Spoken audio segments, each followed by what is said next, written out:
question before the House tonight.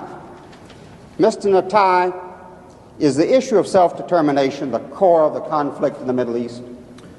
No, I don't believe it is.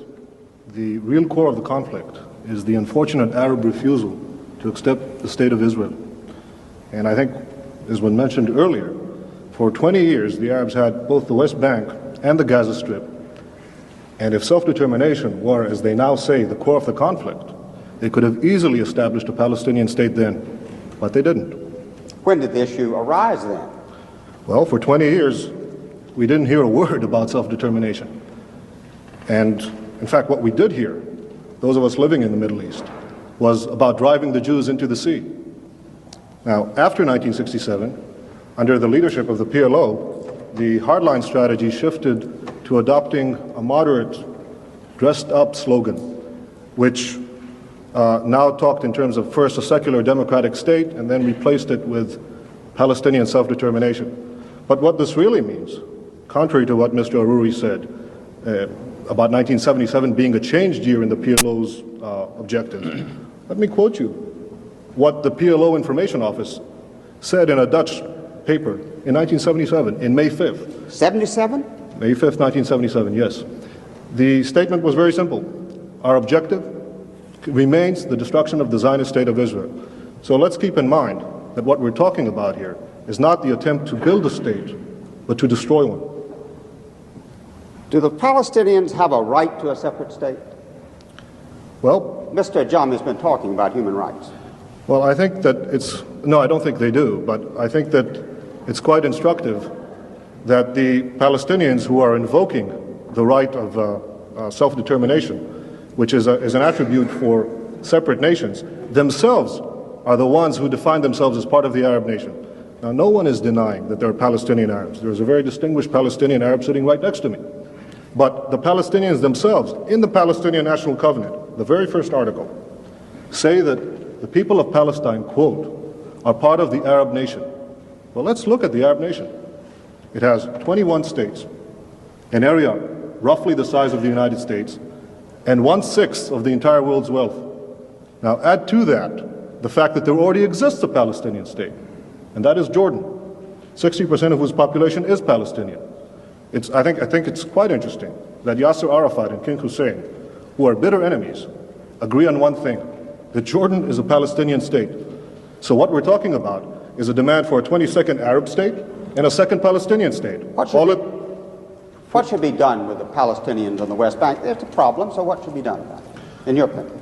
Well, I think that the Palestinians in the West Bank are going to be offered the full human rights, the full civil rights, as no Arabs are offered in the Middle East. No Arabs whatsoever have any full human rights or the right to vote for their own government. Those Arabs who lived in Israel in the pre-67 boundaries are the only Arabs in the Middle East who are offered that right, and I'm all in favor of having the same Arabs living in the West Bank and the Gaza Strip being offered such a right in the final peace agreement. Can we have peace in the Middle East? Very briefly, please. Yes, I sincerely hope so. Look, I'm 28 years old. I've had to defend my country in 2 wars and in many battles. Nobody wants peace more than Israel. But the stumbling block to the road for peace is this demand for a PLO state, which will mean more war, which will mean more violence in the Middle East. And I sincerely believe, if this demand is abandoned, we can have real and genuine peace. Thank you. Thank you, Senator Fagan.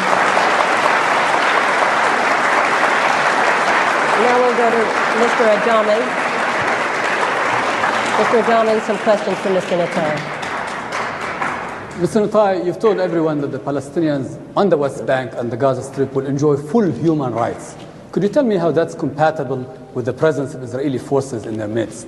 Well, the Arabs living now the Arabs who lived in Israel, 400,000 of them, 400,000, between 1948 and 67, as I said earlier, certainly enjoy full human rights. And as I said, they're the only ones. I'm not talking about the Arabs in Israel. I'm talking about the Arabs on the West Bank and the Gaza Strip. If you let me, I'll answer your question, Mr. Ajami, please. The Arabs living in Israel are the only ones who are entitled to vote for their governments, the only ones who have representative in a parliament in the entire Middle East. Now, it's true that the West Bank and the Gaza Strip are now undergoing a period of transition. In fact, no Arab government has been willing to negotiate so far about this period of transition. And I think that when this transition, when negotiation period is ended, there is no reason why under either Jordanian citizenship or Israeli citizenship, these Arabs will not have the full human rights, the right to vote for their representatives, as the Arabs in Israel do, as hopefully all the Arabs in the Middle East will do someday. Mr. Netanyahu, does the state of Israel itself accept that the people on the West Bank and the Gaza Strip have the right to vote on whatever future they choose? Well, Mr. Ajami, I just outlined that in the event that this negotiation process will continue, I'm sure that what we're talking about is in fact eventual citizenship of some kind, either Jordanian or Israeli or in any other arrangement in which these people will certainly vote. Mr. Netanyahu, you've given yourself the right to determine that you are an Israeli, but you've also given yourself the right to negate the other entity, which I think is not somehow consistent with global practice at this time, is it?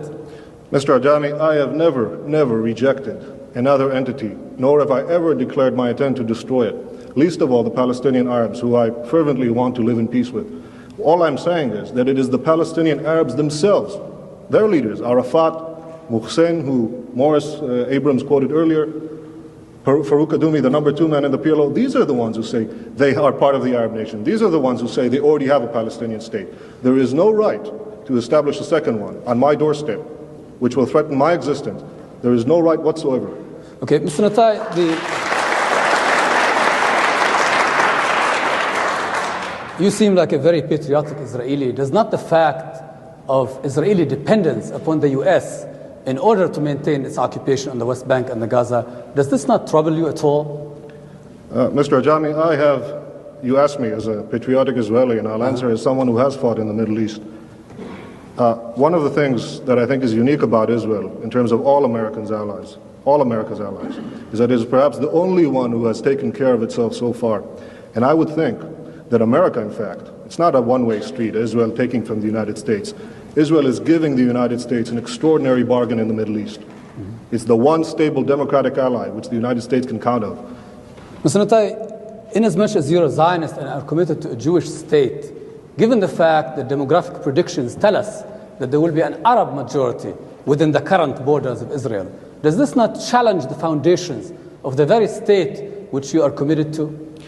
I know of the latest population figures, that actually show a decrease in the Arab birth rate, particularly in the West Bank and the Gaza Strip, as a result of the higher education and the universal education for women that didn't exist prior to Israel, prior to 1967. Now, if you ask me, would I reject Palestinians or Arabs living in our midst? Ridiculous. Of course not. They're citizens of Israel. If they... No, I'm talking about the West Bank and Gaza. You see, we're still going back to the core of it. Yes, I agree. Whatever will be the final arrangement, these people should be free to multiply as they wish. I think that it is written in the Bible, multiply and be fruitful. I think these people should have that right. I'm not going to start enforcing a birth control program under any circumstance. Thank you. With that biblical injunction, I will turn to Mr. Abram, one more question to Mr. Netanyahu. Mr. Netanyahu, since the subject is what should the United States do, may I ask you if you could summarize why, in your opinion, the United States should oppose the creation of a PLO state? I think the United States should oppose the creation of a Palestinian state for several reasons. The first one being that it is unjust to demand the creation of a 22nd Arab state and a second Palestinian state at the expense of the only Jewish state. I think it also would defeat the hopes of those moderate Palestinians who genuinely want to reach a peace accommodation with Israel. Thank you. Mr. Ajami, another question. Mr. Netanyahu, as someone who would say that you believe in democracy, do you believe that Israel can continue as a garrison state and still remain a democratic state? Mr. Ajami, either you didn't hear what I said before, or for your benefit, I'll repeat it again. No, Israel does not intend to remain a garrison state. Israel wants to live in peace and wants to be secure. If that involves maintaining military guarantees, our own military guarantees against the destruction of people who surround us, yes, I believe we should fight for our survival. If I have to, I'll fight again, but I hope not to. Thank you. Thank you, Mr. Ajami. Mr. Netanyahu, thank you for joining us on The Advocate. Well, for 20 years, we didn't hear a word about self-determination. And in fact, what we did hear, those of us living in the Middle East, was about driving the Jews into the sea.